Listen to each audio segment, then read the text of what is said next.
cold quickly this morning. All right. Had to make a little change there. All right. Apparently, I'm not able to broadcast live on Twitter, but that is fine. I am broadcasting live on YouTube. This is the first time, certainly all week, I think since last week, that I broadcasted live myself. So I wanted to do this kind of wrap up everything that's gone on this week. First and foremost, we've hit 50 subscribers on YouTube. This is a small benchmark. This is the first benchmark. But in order to hit the second benchmark, you've got to hit the first. And so on and so forth. So I am incredibly excited to have hit 50 subscribers yesterday. I'm actually up to 51 the last I checked. So yay! Um, Thank you for all of you guys who have been sharing, who have been, helping me in my grind to try to get to 50. And next, my sights are on 100. 100 subscribers is my next goal. If I could get to 100 subscribers before the draft, whew, that would be great. I don't know if it'll happen, but that's my next goal. So couple little news points for us, like here, snap judgments wise.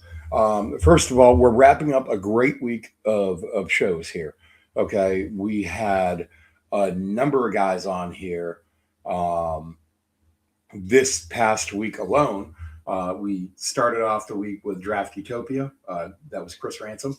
He came in here, gave us a look at some of his perspective on mock drafts and so forth for the Patriots. We had a then we had Ballin and Burgundy. That's John from Washington Commanders podcast, and he stopped by here, and we talked about some of the news and stuff that was going on throughout the league and how it might affect the Patriots. Um, and look, as we were wrapping up our recording on Monday night, the Max Crosby news broke, and that became, the news of the week, I guess, overall in the NFL. So that was, look, from my perspective, that was certainly a bit of bad business for the Ravens. Okay. I, I heard it said best this week on the Athletic. Um, there's three guys that's on the Athletic. Um, Robert Mays is the main guy, and then there's the kid with the long hair and the glasses, and there's a third guy whose name I don't ever remember. I occasionally remember the second kid's name, but they all have great takes. Very smart guys. Good football podcast. I strongly recommend watching it. But anyway, the third guy there was like, Max Crosby is known for being an Iron Man, having played 90% of the snaps throughout his career, known for playing through injuries, and just had a meniscus tear. If you didn't know there was going to be some concerning shit on that exam, um, like, have you been paying attention at all? My microphone's been way over here. Hopefully, you guys have been able to hear me.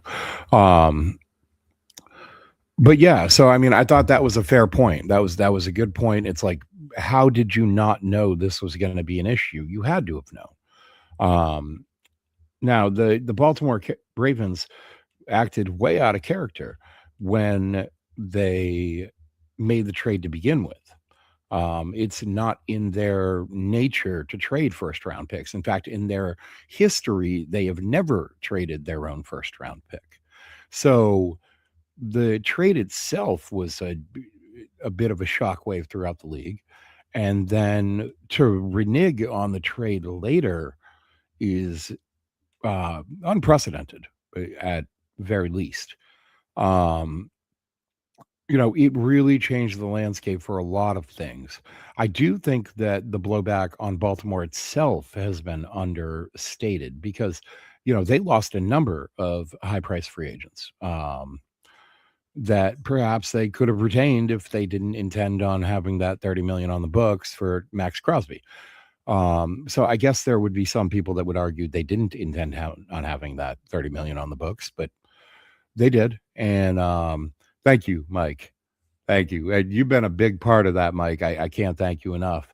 Um, so yeah, it's, I don't think there was necessarily anything nefarious. And I think, sometimes you're trying to play with the rules and you're trying to kind of find little ways to get around things and so forth. And the Ravens did that. And look, they might have sacrificed a little bit of their their reputation in the process. So, uh, looking around the league, there have been a number of big moves, and the ones that impact us the most are probably the ones here in the AFC East. Um, we saw Miami continue to with their meltdown, and then they kind of pivoted to go the Malik Willis route. We're going to see how that works for them. I don't have as strong a feeling about Miami as I did last offseason. Last offseason, I told anybody who was listening that Miami was about to implode, that things were ugly there. And we were going to hear a lot about how ugly it was later on. Um, Predictably, GM, head coach, Tua, all gone.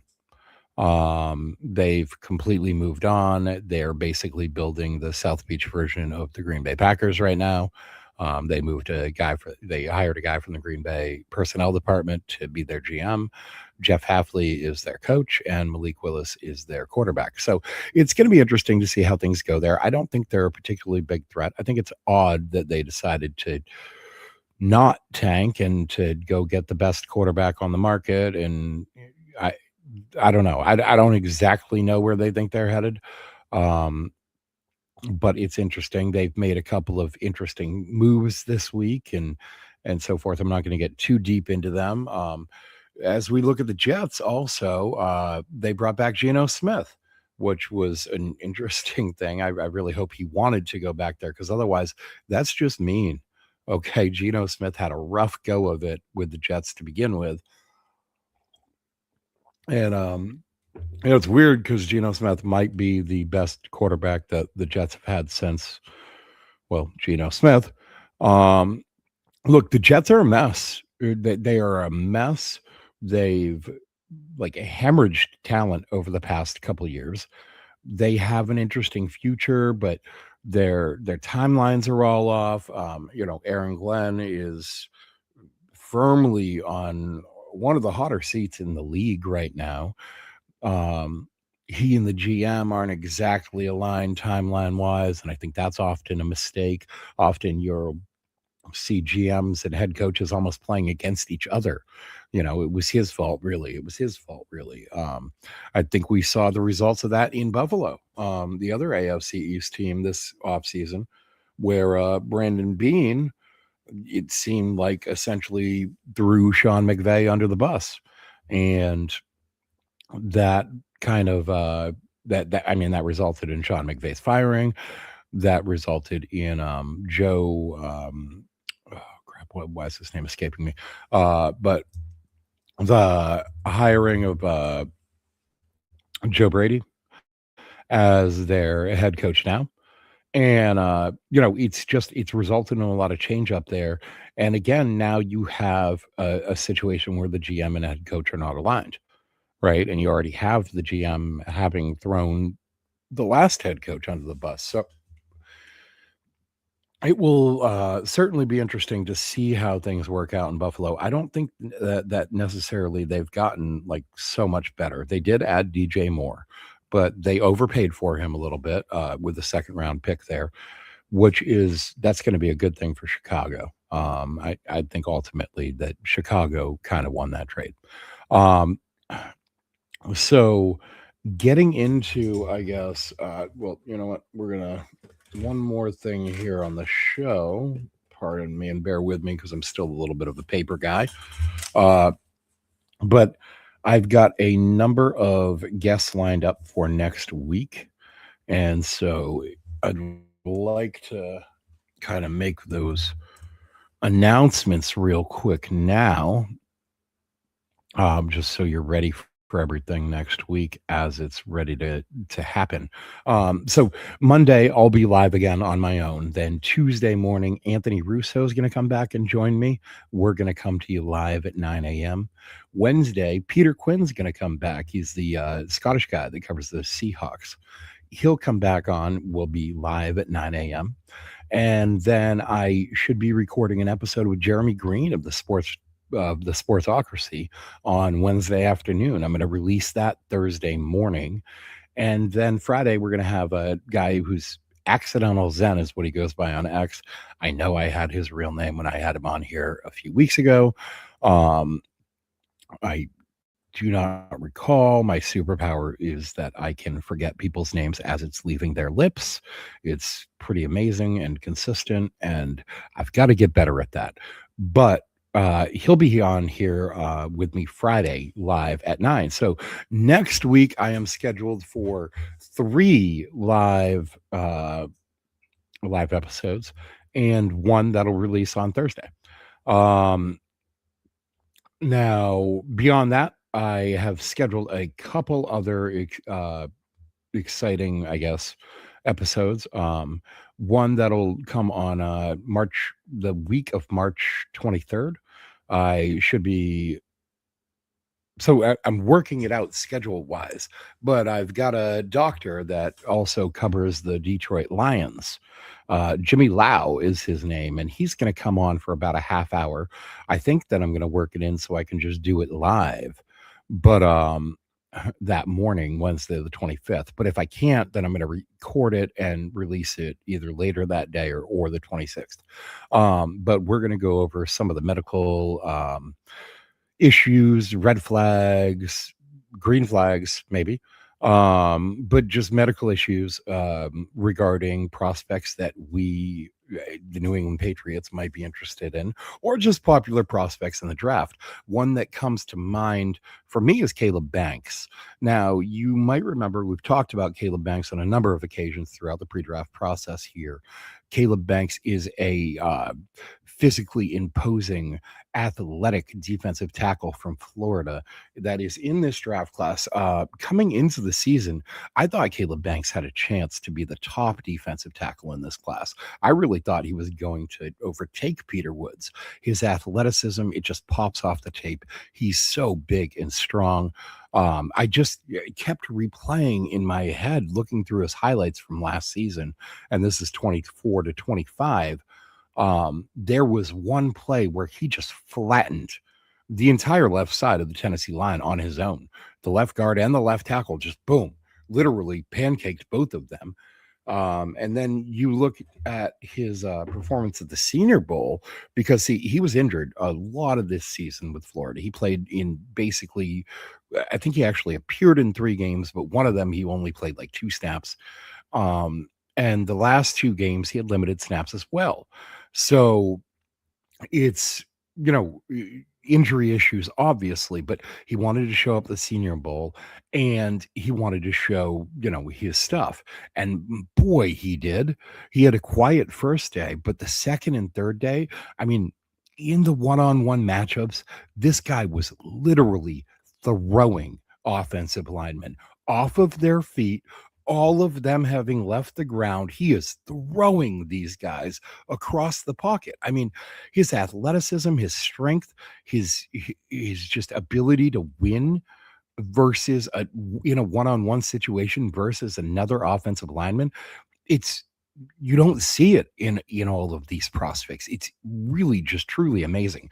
Now, the guy is 6'6", 330 pounds, something like 36-inch arms, 11-inch hands. I mean, they just don't make a lot of people built like this man. And but again, there's the lingering medical issues, right? So it was a foot issue that kept him out this season.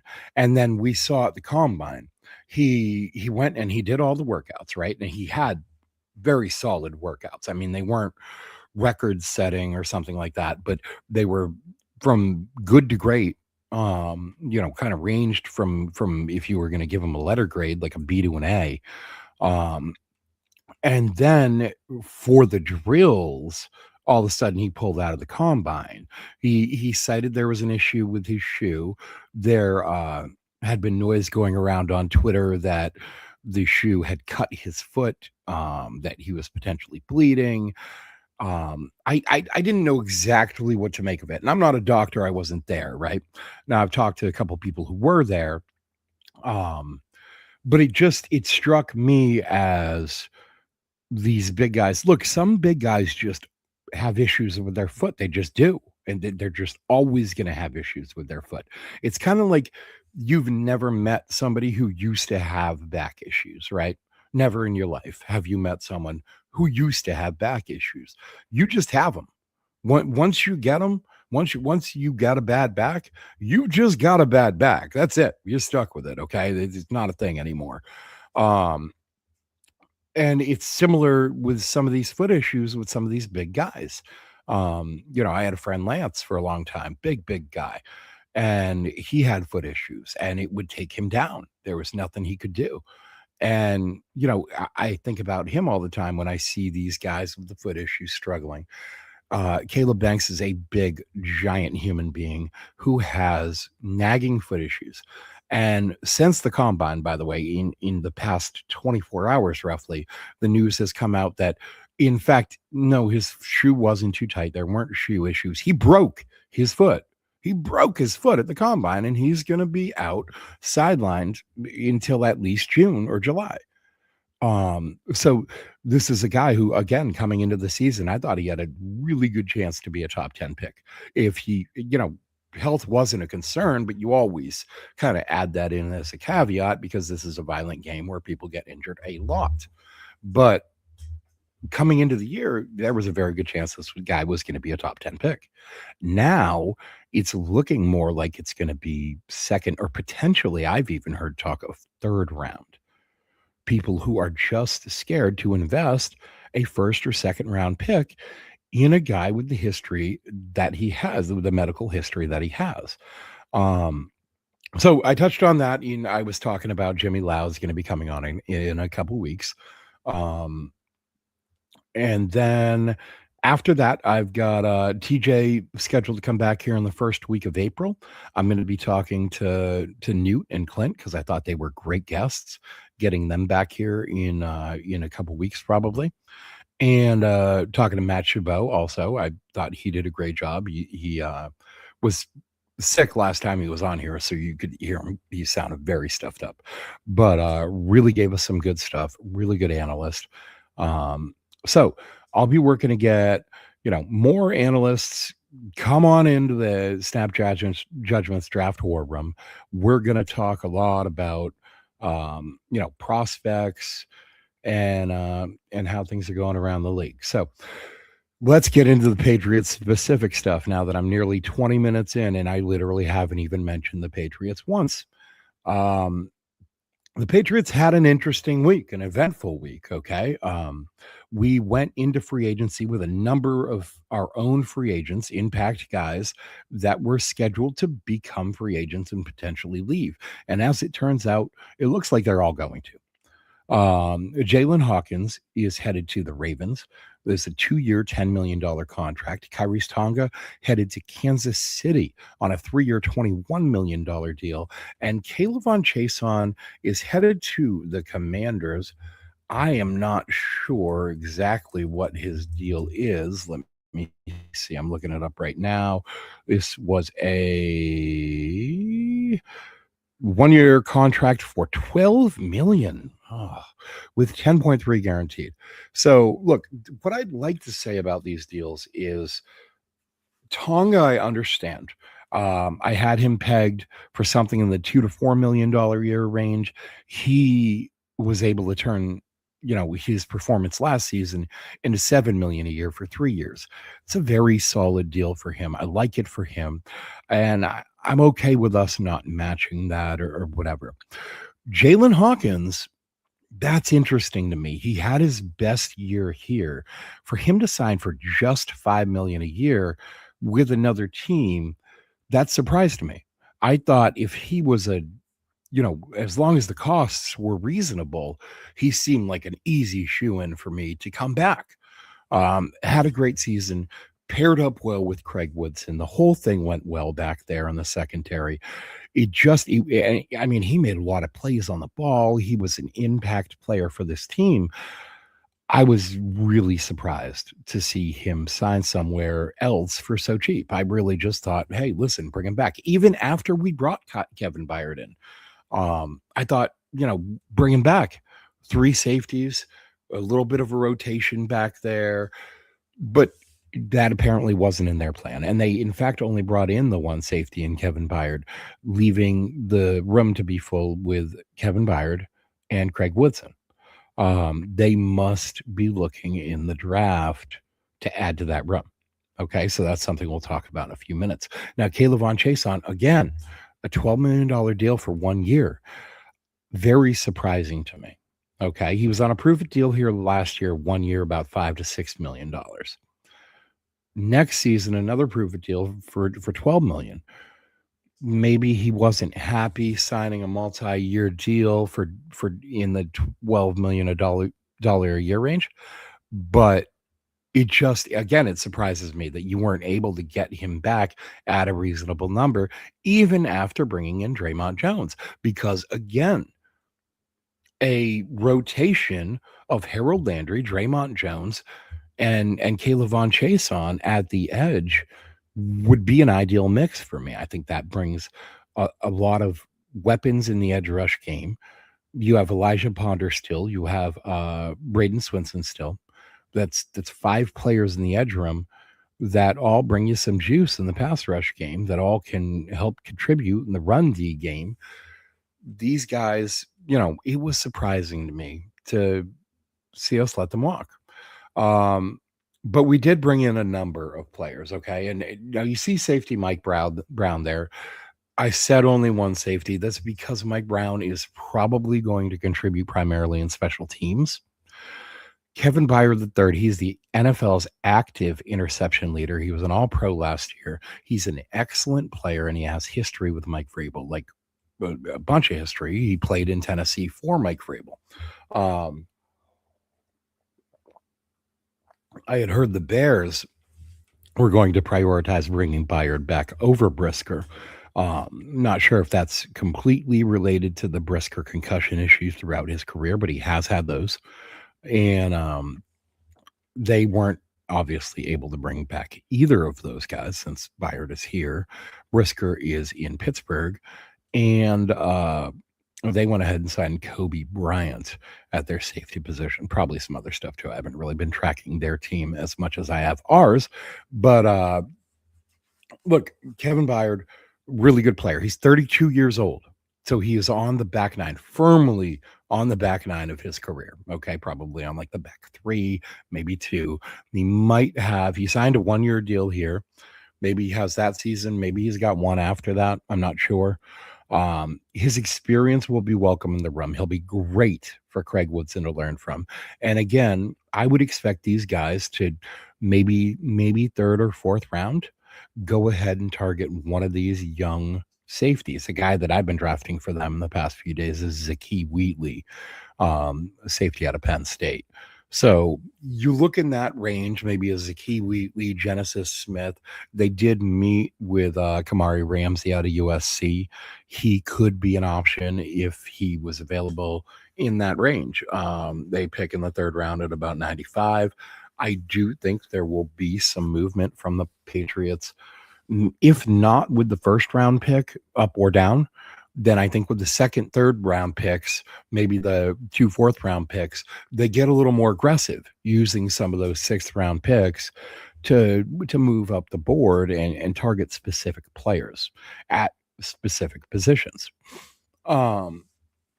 Moving on down the list, though, Romeo Doubs, another interesting signing. He obviously steps in essentially to the room to replace Steph Diggs. He is not what anybody would refer to as a 1A receiver or whatever. Okay, he's not a Jamar Chase, Justin Jefferson, lead your receiver room type of guy. He's been a wide receiver 2 at best for his entire career in Green Bay. Now he's the guy. He is the receiver who wears the big funny helmet, the Guardian cap. We try not to make fun of those things because there's safety and all of that, but it still is funny looking. Um, excuse me. That snuck up on me there. Listen, Dobbs is a good player, very solid player. He's going to contribute here. He's good with the ball in his hands. He's good running routes. Elliot Wolf talked about him like he expected his game to expand a little bit here, and I wouldn't be surprised if that happens. Dobbs himself talked about how he had the opportunity to sign with other teams, but he actually took a little bit less money to come here. Now, the contract, there was some dispute about the value of the contract. And my understanding is that the base value is 3 years, 68 million, which is 22 and change a year, 22.6 or something like that, 22.666. So my understanding is that's the base value, but he could get paid up to 80 million. There are incentives and so forth thrown in there. So I guess that's about, 4 million a year in incentives, which reasonable contract for him. I mean, we saw Wan'Dale Robinson sign in Tennessee 3 years for 78 million. That's more money than Romeo Dobbs. And I would argue they're at very least the same caliber of player. So little bit of a discount on him. He talked about how he wanted to play with Drake May, how Drake May was a good quarterback, et cetera, et cetera. So headed down the list, Reggie Gilliam. Reggie Gilliam is one of my favorite additions of the offseason. And I'm going to show you why in a moment. Reggie Gilliam right here, when he was signing his contract yesterday. I love this. Ben Volen gets in there and interviews him, and Patriots fullback Reggie Gilliam on his playing style, tenacious, physical. When you turn on the tape and see somebody's head pop, it's gonna be because of me. That's a guy that I'm interested in having. Okay, this was a team that struggled to run the ball in short yardage situations. We were awful in the red zone. I mean, last in the league for the majority of the season. I think we picked up a tick at the end there, but still very, very, very bad. Okay. Reggie Gilliam is going to help those situations. He is a people mover in the run game. Okay. He finds the holes, he hits them hard, he gets to the second level, and he simply moves people out of the way. All right. In those first and one, second and one, third and one, fourth and one situations, goal line situations where we struggled last year, we had an awful, awful red zone scoring percentage. Okay. It was bad. It was painful to watch. There were times when they would line up with 1 yard to go and try 2 or 3 times to get the yard and still have to kick the field goal. Reggie Gilliam is going to help those situations. I promise you. Okay. Then Julian Hill, a tight end primarily known for his blocking. He's had a handful of catches over his career in Miami. Elliot Wolf did talk about that. Again, talked like he expected them to expand Julian Hill's role in the passing game. Now, there's been some concern floating around Twitter about PFF's run blocking grade for Julian Hill being among the lowest in the league among tight ends last year. That is strange. Several Patriots analysts have gone out there and talked about this and saying, that the film looked good. So I haven't specifically watched a lot of Julian Hill film. I'm not going to lie, but I do know he's perceived primarily as a blocking tight end. He's thought of as a very good blocking tight end, maybe not the best, but a very good one. And that, we expect him here in New England to have an impact on that run game and to have an impact in pass blocking as well. Okay, it's not just about run blocking. Don't forget, our tackles really, really struggled last year at times. So having an excellent pass blocking tight end out there next to them is going to help. All right. Then Draymond Jones. All right. We mentioned him earlier.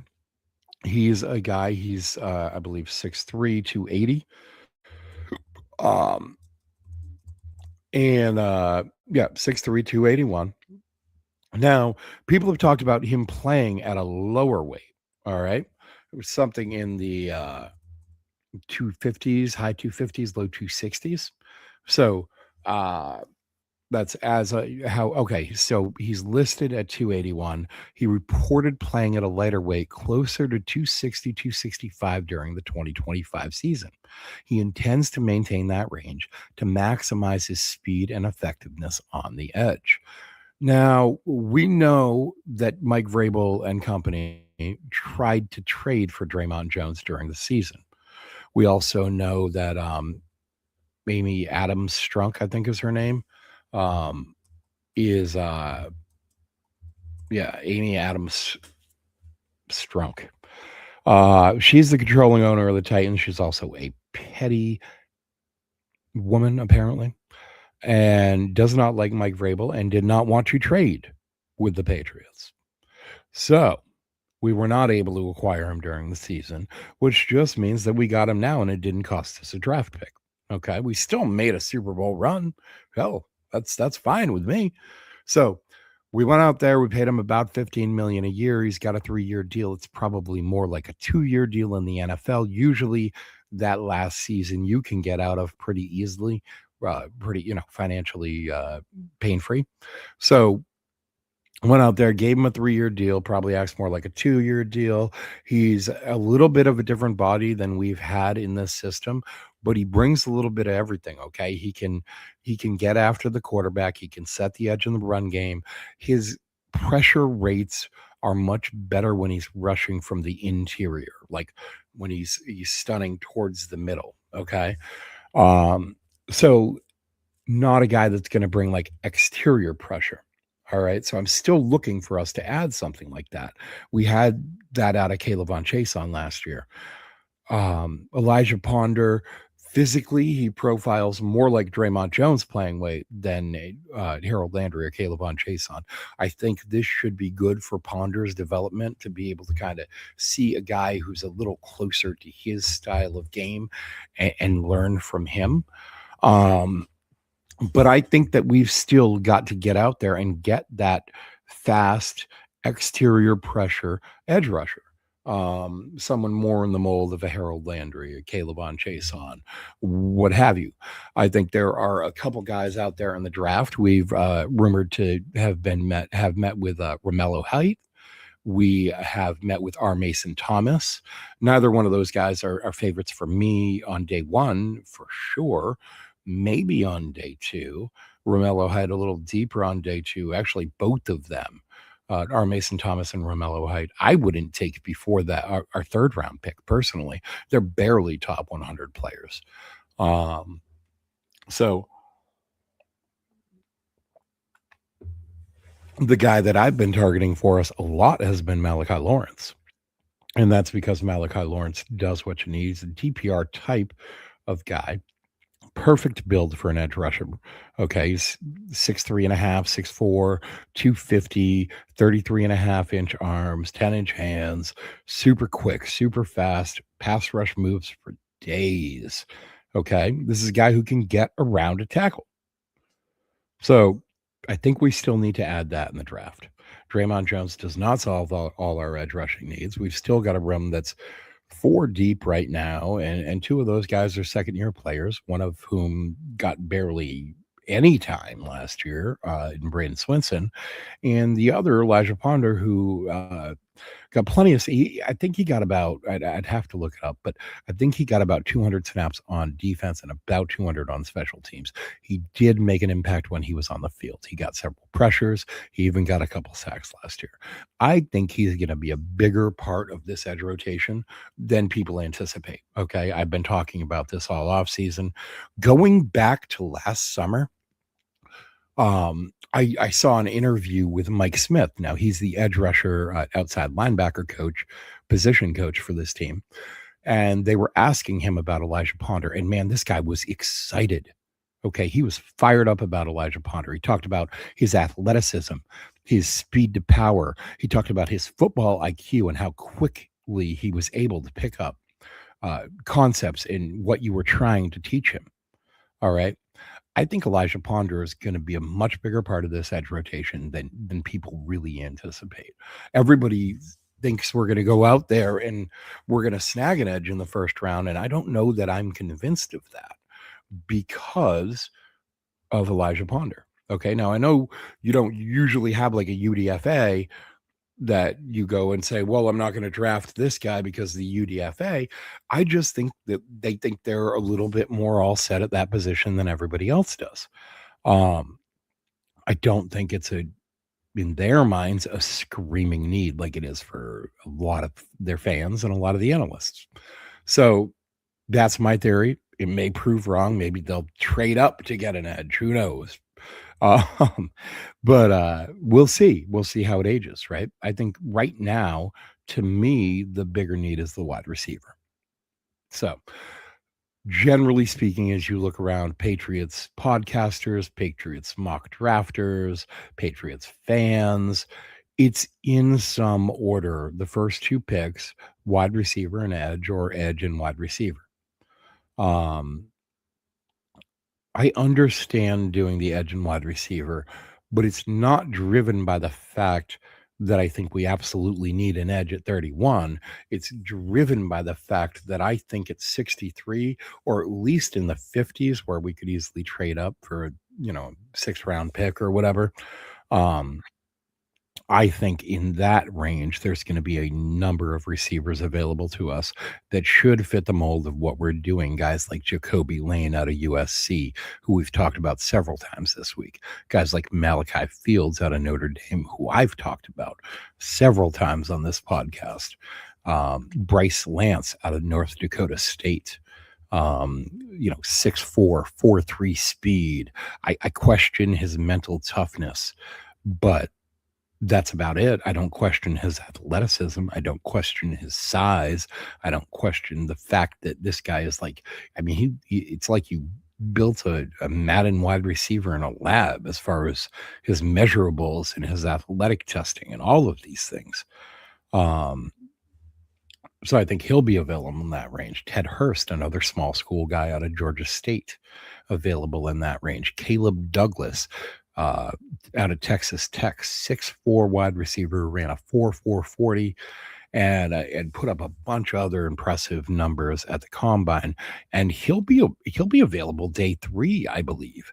So I do understand not prioritizing wide receiver in this particular draft, just because I think there's a number of big-bodied, bigger, deep threat wide receivers available in the 2nd and even the 4th or 5th round range.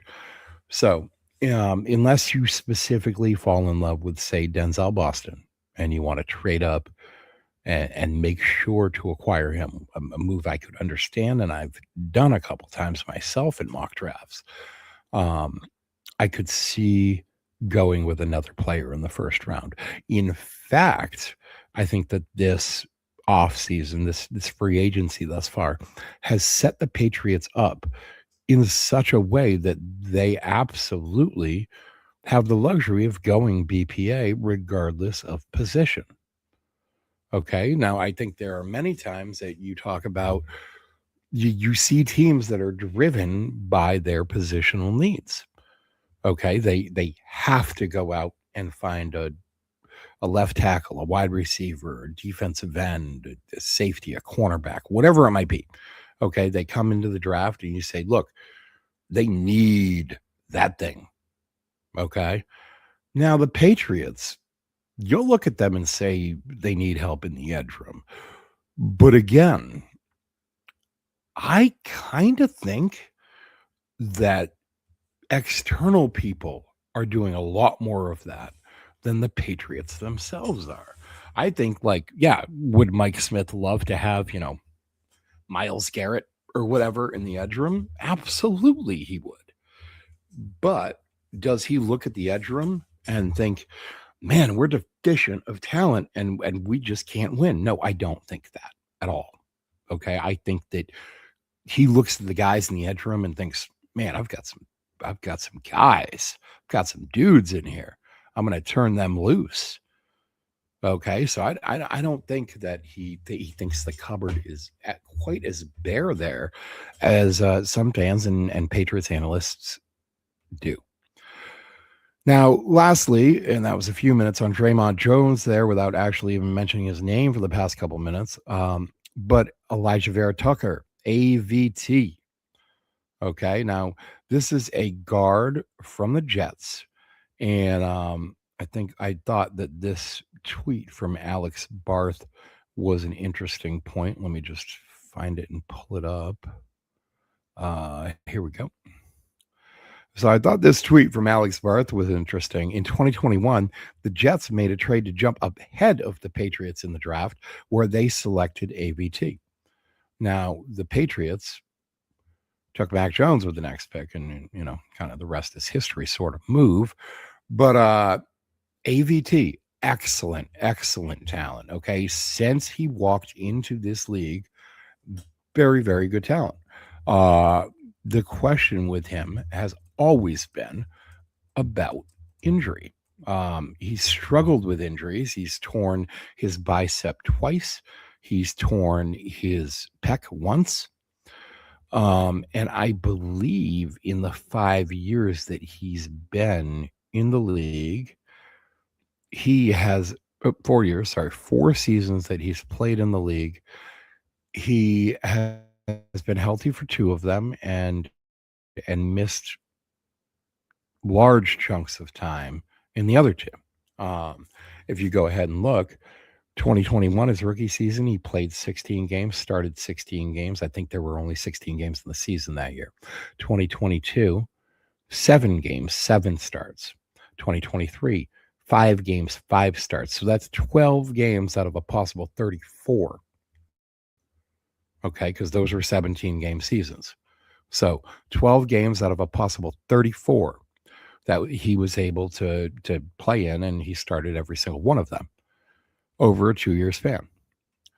And then 2024, 15 games, 15 starts, and that ended with the medical issue that he's dealing with now, which I believe, again, is shoulder related. So, look, there are real issues with this guy in terms of his health, but there's also real talent to work with there. Okay. He's got ideal size, ideal length.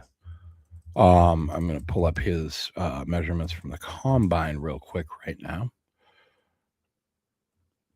But he is considered one of the better pass blockers at the guard position in the NFL when healthy, which, again, most of the year last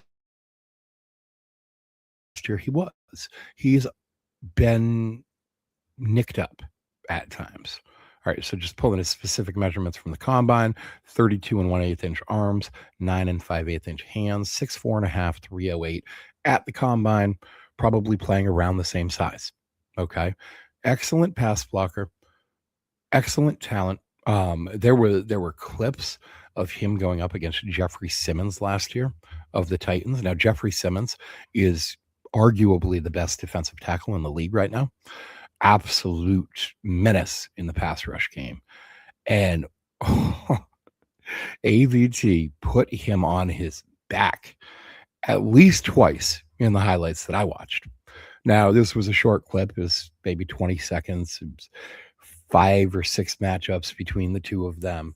But, man, AVT was playing. Okay, he brought his A game that day, put him on his ass once and knocked his helmet off in the process. I mean, I'm talking violent pass protection. And that's what we want. All right. Now, also, we have an experienced vet. So we saw, of all the moves, we saw players leaving as well, right? And some of this, let me add, before I get into that, a couple other additions I didn't mention. Jesse Lukita signed just before the free agency began. KJ Britt signed in the last 24 hours. Both of those are linebackers. And then Tommy DeVito re-signed. Garrett Bradbury traded to the Bears for 2027 fifth round pick. Anthony Jennings and Jelani Tavai also released. So look, we're reshaping this defense and bringing in, Vrabel guys, Kevin Byard, guys like that are going to lead here. And offensively, we're reshaping the line, right? Bradbury's out. He started every game at center for us last year, and he wasn't terrible. Okay, he wasn't bad. I mean, he wasn't great or maybe even good. He was certainly an average, serviceable NFL starter last year. But he's out the door. We get a fifth round pick in next year's draft for him, which is great. We're starting to really build capital there, right? You don't want to ever go into a draft with like 5 picks. All right. Instead of our typical 7, we already have 8 for next year. That's great. That's moving in the right direction. I love it. And what I really love about it is it opens the door for Jared Wilson to just right into the center position. All right. Now, number one, that's what Jared Wilson played in college at Georgia. He played very, very limited snaps at either guard position. That was primarily in practice, both throughout high school and in college. So his natural position is center. The reason he didn't play center last year was because he struggled with the snaps. In college, they don't do a lot of under center stuff these days. So you see centers and quarterbacks both come into the league often struggling with that simple snap process. Okay, they're lined up in different positions than they were in college throughout their entire career there. And it's just something that they have to get used to. Now, in an off season where you're being drafted, you spend a good portion of the off season preparing for that draft, training, interviewing, all of these things. You are not going to be able to kind of put the work in on the small things throughout the entirety of the offseason. Even when you hit camp, rookie mini camp, summer training camp, etc., you're hitting a 30-mile-an-hour treadmill that's not stopping for you. You're expected to just jump right on it and go. Okay, I mean, that's what the NFL is. The NFL is not even a 30-mile; it's a 50-mile-an-hour treadmill that you're supposed to go. Okay. And you cannot stop and work on the small intricacies of your game. You just can't do it. Now, this being his first full offseason as an NFL player, I would expect Jared Wilson to be out there in, the lab working on these things. Okay. I think that he'll be out there working on the snaps all offseason. And I think that that's going to lead him to, be able to play that center position this year. Now, backup wise, we have Ben Brown. Ben Brown's the top interior backup. He's proved to be a serviceable guard. He's proven to be able to step in, take snaps at center, snap the ball to the quarterback without huge issues. Top interior backup right now. Caden Wallace next to him, potentially backing up the right side, I guess. And then at tackle, we need backups there, right? We've got Morgan Moses starting. We've got Will Campbell starting. But the only other guy we've got under contract right now is Marcus Bryant. He was a 7th-round pick last year, projected swing tackle of the future at this point in time, but people think he's not ready yet. And by people, I mean the Patriots. So what do you do? Well, I think you probably look at the tackle position in the draft. And I think the ideal situation is that you find someone who you think can play a little bit of tackle and a little bit of guard. And I think that's why we've seen news of the Patriots meeting with Cage Casey at the Senior Bowl. Okay, Cage Casey is a player who played left tackle at Boise State, projects to guard in the NFL primarily due to arm length and a little bit due to play style as well. But I bet he could give you reps at both. Okay, he's a gigantic man who is he looks bigger than the measurements on paper. Okay, one of my friends who was at the Senior Bowl met Cage Casey, saw Cage Casey multiple times, said, and my friend is 6'5". Said Cage Casey is massive. He's huge. So he's way bigger than everybody else there. But he wasn't technically bigger than everybody else there, not by the measurements, not by the weights, not by any of that. But he's one of those guys who he feels like he's bigger than he is. Okay. And I feel like that's a good fit for this team. I feel like he's a good fit for this team. A guy that you could swing from guard to tackle a little bit, right?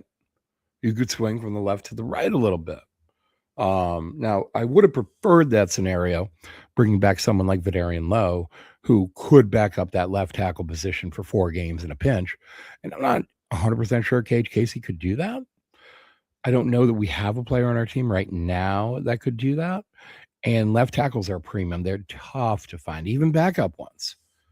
All right. We've seen backup ones go and get signed for 15 to 20 million a year.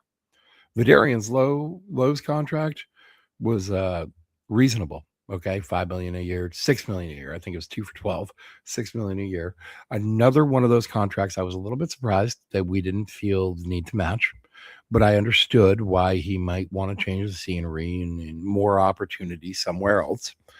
So, point being is that I don't think that the Patriots need to target a guard early like I did earlier in the process. Okay. I've talked about Emmanuel Pregnon. I talked about Vega Ioane, guys like that who are earlier picks, first round picks, maybe fringe first, second round picks like Pregnon. Those are guys who are going to start immediately if they come here and play. And I don't think we need that, obviously. AVT, fingers crossed that he remains healthy. As long as he does, we shouldn't need somebody to step up in the near future. So now you start looking at a little bit later. You start looking at, developmental options like Jaden Roberts, Jeremiah Wright, Billy Shrout at Notre Dame. There's a number of guys in this draft in the 4th, 5th, 6th round range that I think you could potentially draft and, and develop, draft and train up, draft and develop. And I think that this is a good situation for them to do that, right? Hopefully they won't be needed immediately. Hopefully AVT stays healthy and we don't really have to dip into the bag of backups. But it's good to be prepared just in case. So, I guess that's pretty much it in terms of the news this week, Patriots relevant news and so forth. But what I did want to do before we wrap things up here, we've got like 5 minutes left, and then I'm done. I'm done for the weekend. I'll be returning Monday. So let's go. I hopped on PFF yesterday. Did a little mock drafting there and at PFSN, Pro Football, whatever. But here's the PFF mock draft that I did.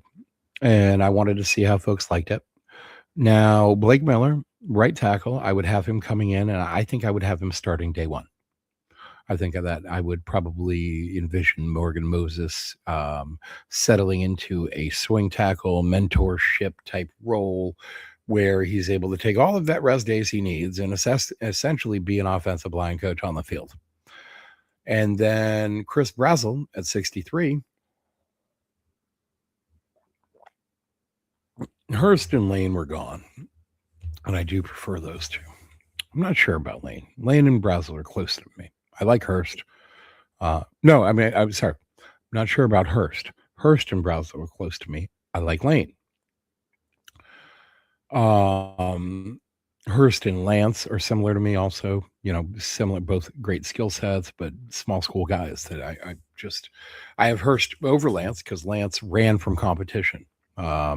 He was invited to the Shrine Bowl, accepted that invite, and then didn't show up. I don't know why. And, Howie. 6'5", 7'5". Yeah. That all sounds about right. He, not wild eye popping athleticism or any of that. Good size. Again, like I said, my friend that was down at the Senior Bowl that met Cage Casey and talked to Cage Casey is also 6'5".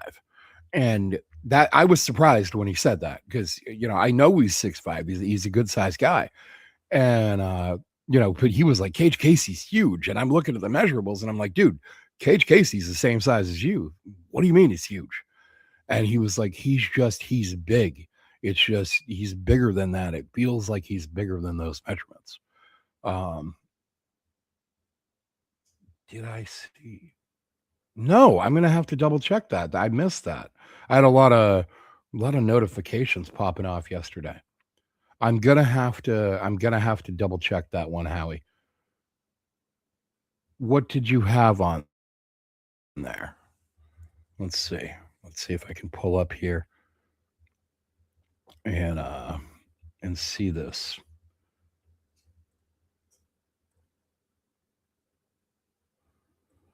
All right. Yesterday we had three. Let me mute that. Where are the comments? Okay, here we go. I got you. All right. All right, let's go. Let's pull this up here. All right. I'm going to snip and clip this real quick, and we're going to weigh in on this right here live. Oh, I did. Oh, no. Somebody else replied to this. Interesting. Okay. All right. Yeah. Like I said, we're going to pull this up live right here while we're talking and talk this one out.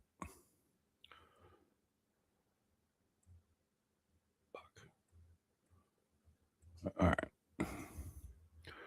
Image file. Where are we? Where the fuck did that go?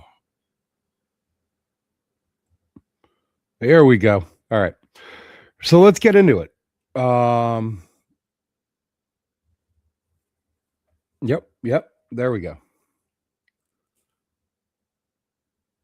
The wingspan's 81. That's a really nice wingspan, by the way. Despite the, the arm, it's not like the arms are bad at 32 3/4. They're not great. They're not good even, but they're not like, Reuben Bain alligator arms. So yeah, but let's hop right into this. All right. Howie had left this comment yesterday on the video, and he talked about trading up. Now that's 31, 125, 131, and next year's 4. That would hop you from 31 to 23. Now, Caleb Lomu, good prospect out of Utah, left tackle exclusively.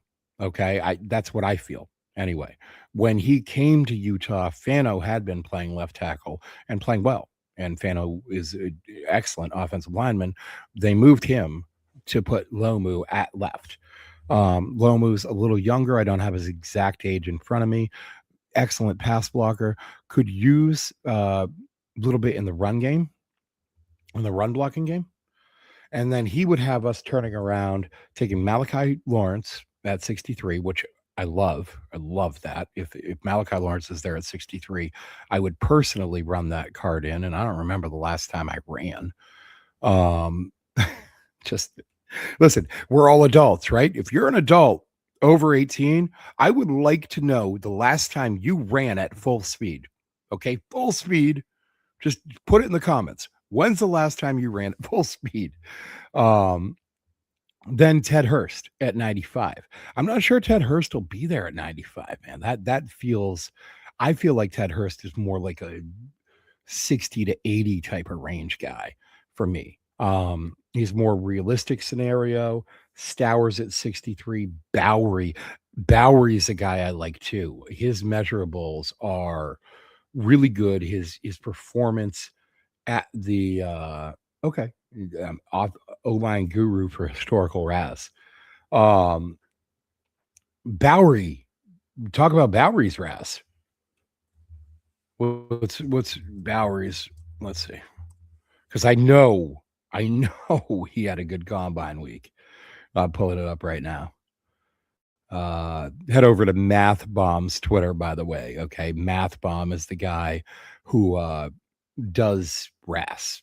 Okay, that's relative athletic score for those of you that are unfamiliar with the term. Jude Bowery's was 9.37 unofficial right here, posted anyway. They have him with an arm length of 33 and 7 uh 33 and 3/4, 33.75 is how it's written down. Sorry.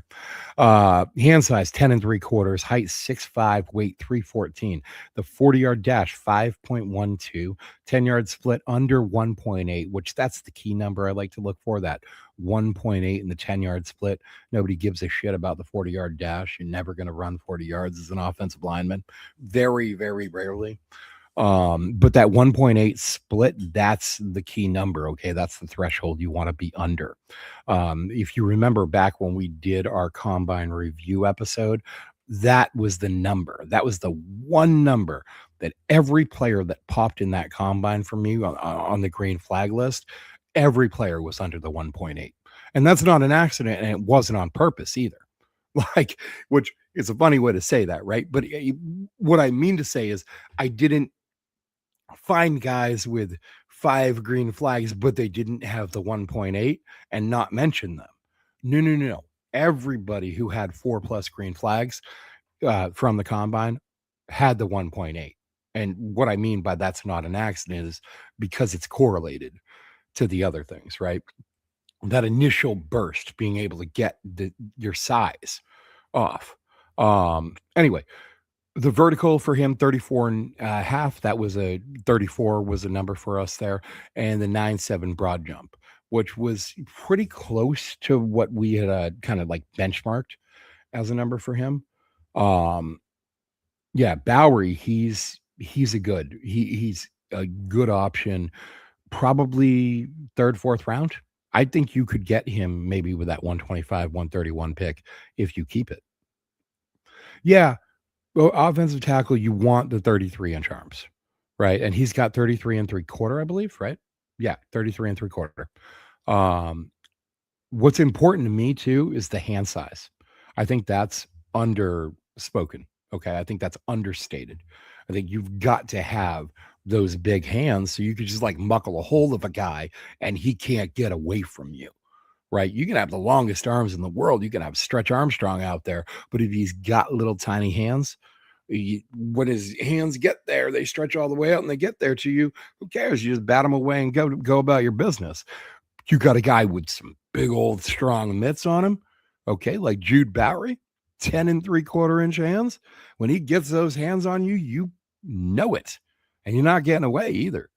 So I'm a big fan of him there. I like that as a right tackle pick. Eli Stowers. Look, I have a lot of people who think he's going to be a first round pick now.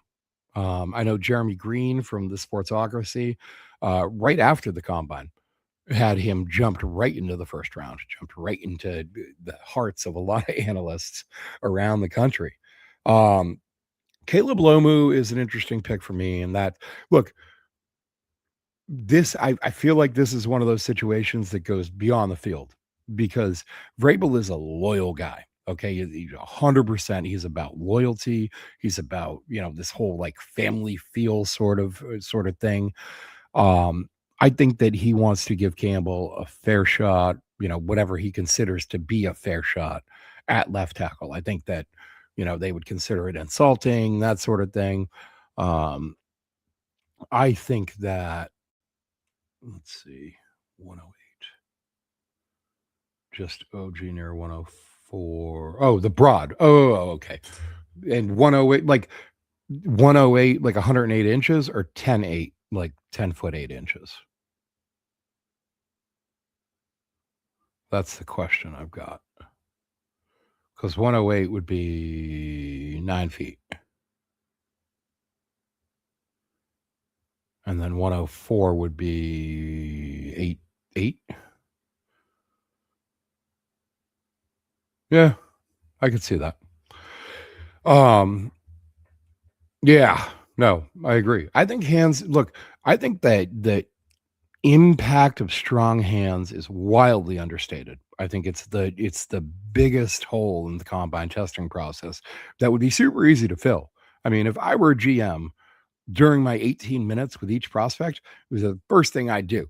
I'd like bring in a hand test strength thing and like, here, try and break this. Like, just take this thing and try and break it with your hands while we're in here. Okay, now talk to them. And I want to see what kind of numbers you can hit on that thing. That's what I'm interested in. I'm interested in your hand size and your hand strength. And I think, look, I'm an old school guy too. So like, I'm one of those guys who it's like, I think you can learn everything you need to know about a guy just from his handshake. Okay, you don't need anything beyond that, really. Just shake a man's hand, look in his eyes, and you can learn everything you need to know about that guy. I think the hand size, the hand strength, incredibly important.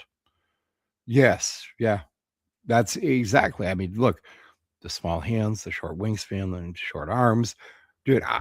I am 100% agree. Now, I think this comment, it looks like you have Campbell projected to center, which I think is probably just a misalignment because that wouldn't make much sense. But I think I'm 100% with you on this. I don't think they're going to do that. But if I were pulling the trigger, that would be my goal, is fill that left tackle spot with somebody. Now, if it's Caleb Lomu, early in the process, I was thinking Monroe Freeling might fall here. That's not going to happen. He's not getting out of the top 10. But yeah, no, I agree with you. 100%. I just think that Vrabel's going to play it slow and kind of coddle his guy a little bit, if you will. And I think he's going to give him at least next year. And I think it's to center for life. See, my thing is that Wilson was terrible at guard. And I think you fix both problems by shifting them both over right. You play Wilson at center, then you play Campbell at left guard. I think left guard eventually is the spot where Campbell is going to go, and if he's going to find success. So, that's just my personal take on that. I love the idea. I don't think it's going to happen. I think ultimately what happens is, okay, 9 foot's 108. Yeah, that's exactly. I just didn't know if you were listing it like 108 inches or 10.8 in the same way that they list like hand size, arm length, shit like that at like the Senior Bowl combine, you know, how they do like the 0904 or whatever.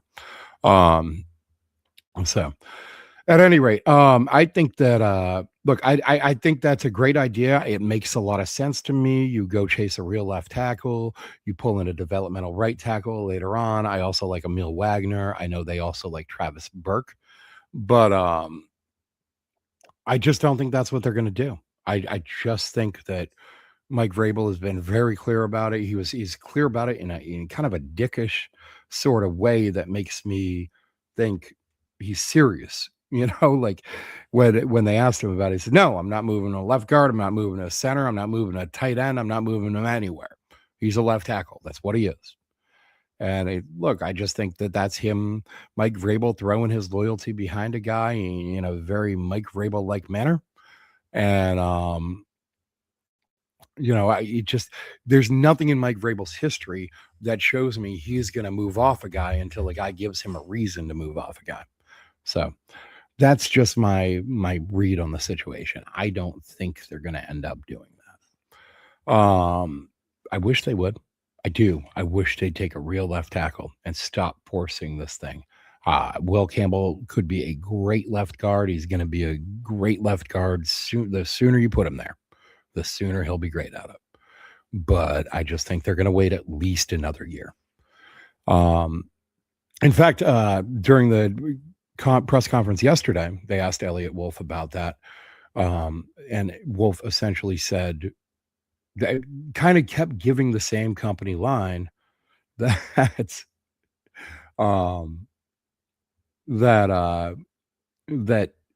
that everybody else keeps saying whenever asked about this. And like, well, it's hard to find a left tackle, and how would we find one that's better anyway?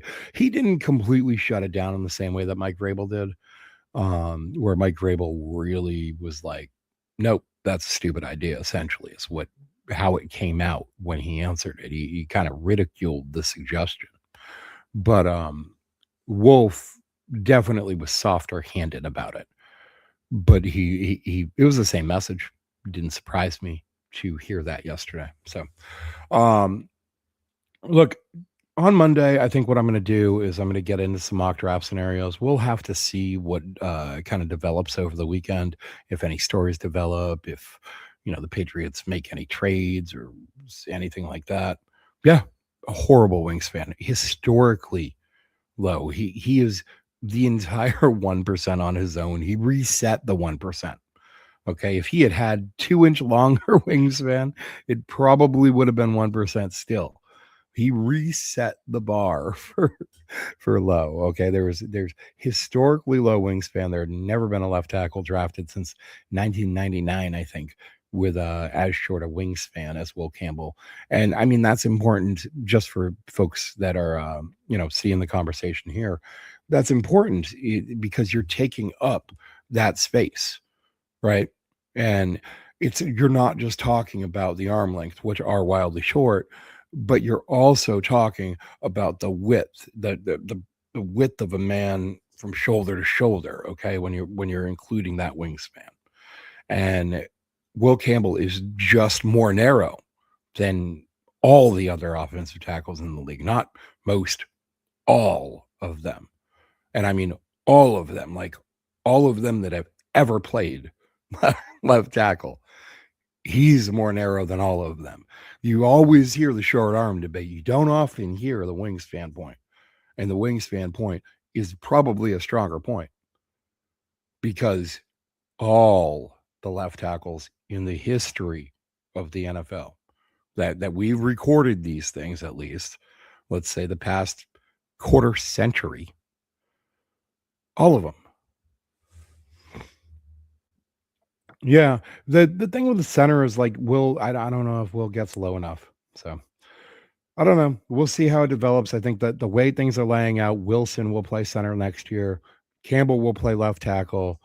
AVT obviously will be left guard. He is definitely a stubborn mule.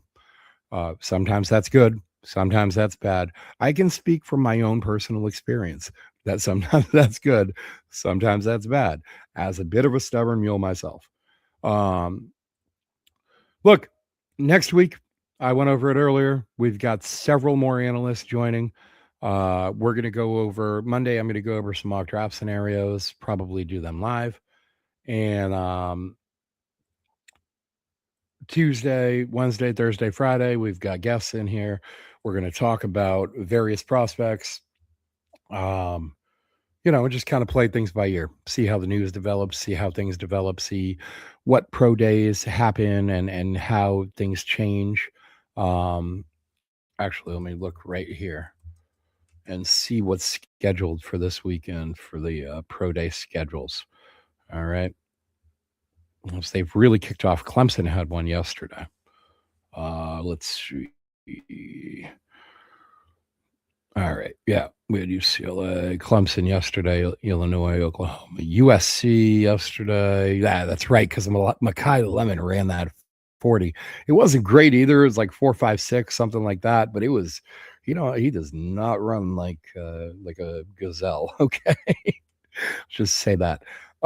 Today, Arkansas, Georgia Tech, Mike Washington will probably steal the show. I bet Eric Rivers looks good too. I didn't see him at the combine.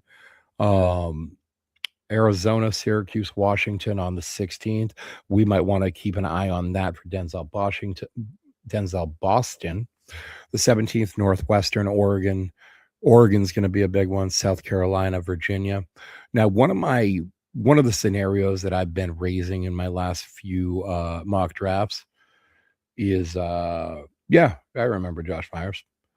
I thought weren't the Jets playing Tipman at center for a minute there. He was a tall guy. Anyway, one of my favorite scenarios in mock drafts recently has been trading up for Dylan Thieneman. I know we got Byard. Obviously, we've got Woodson. I've said I think we need 3 safeties. Go get that third safety. I think Dylan Thieneman is a game changer. Okay, I thought he was a game changer before he ran a 4.37. No, yeah, no, I hear you, Howie. And by the way, maybe we'll get you on here to talk offensive line at some point in time. Hit me up on Twitter sometime, or X, or whatever it is you want to call it.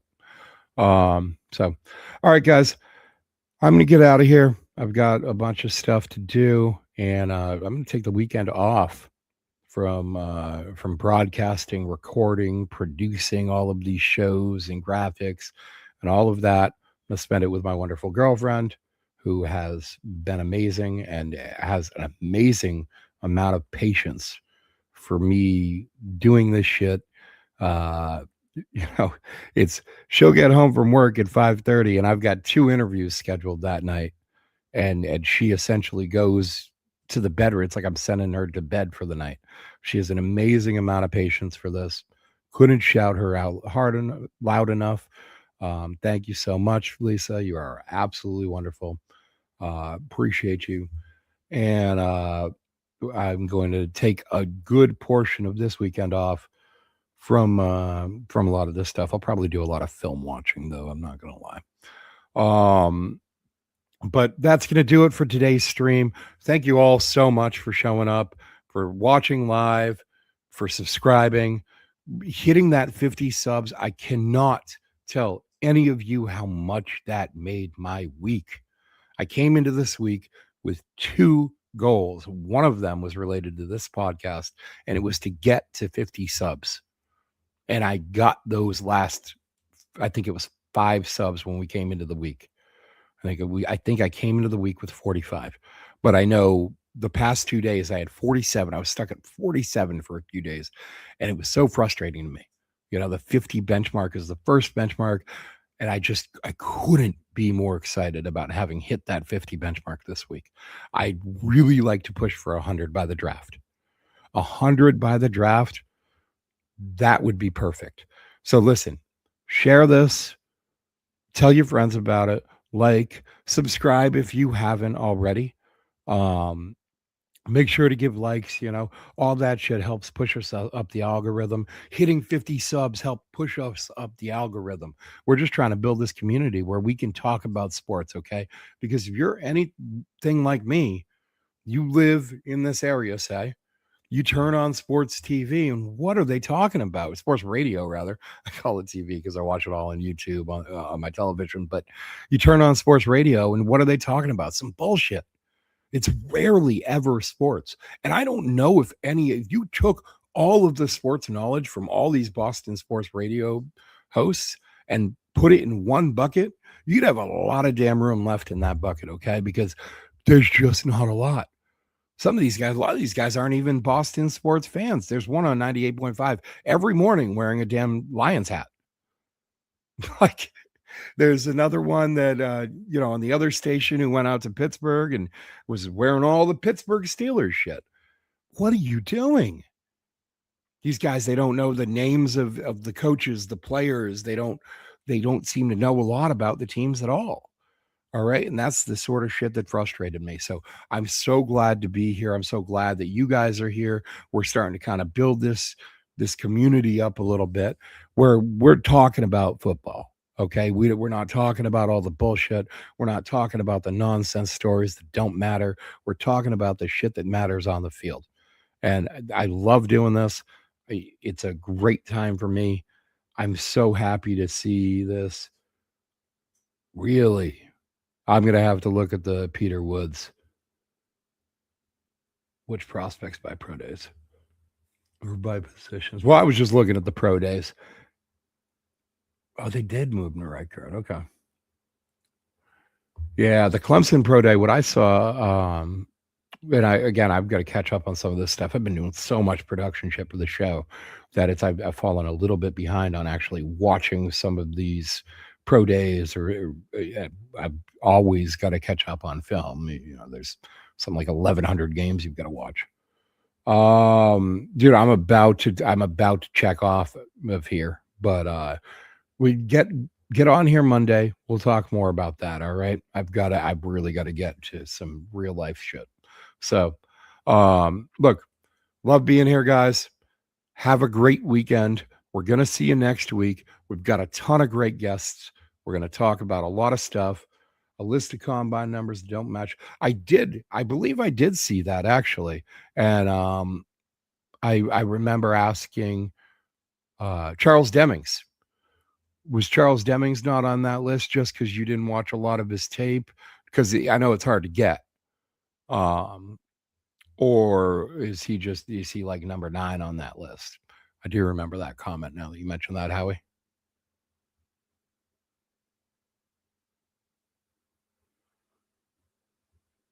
Well, listen, I'm going to hop back in the comments. Leave your comments and questions here. Yeah. Oh, yeah. No, hey, look, every day I'm on here at 9, usually an hour and a half, or I post up the YouTube video. So, and I might start doing a little bit of double dipping. I might start doing the hour at 9 a.m. regardless, and then posting a video later. So, yeah, I am a Patriots fan. I'm from Providence, Rhode Island, born and raised in New England. Been a Patriots fan for my entire life. Yep. So. But listen, get at me on Twitter, X, whatever it is we're calling it these days. RI Sports News on X. You can find me there. Shoot me a message. And if you're interested in joining the show and talking this stuff live, we can talk about that there too. I'm always looking for good, smart, intuitive, well-spoken draft prospect analysts and draft analysts. So to join and hop on here. And look, there's only so much I can talk to myself, right? So let's get some more smart people on here. Like I said, next week I've got 4 great guests lined up. I'm scheduling for the week out after that. I've got a couple days left in that week still, and we're gonna keep growing this thing. Okay, 100 subs. You are in my sights. I'm coming for you, number 100. All right. I plan to get there before the draft. Help me out, guys. Thank you so much. Have a great day.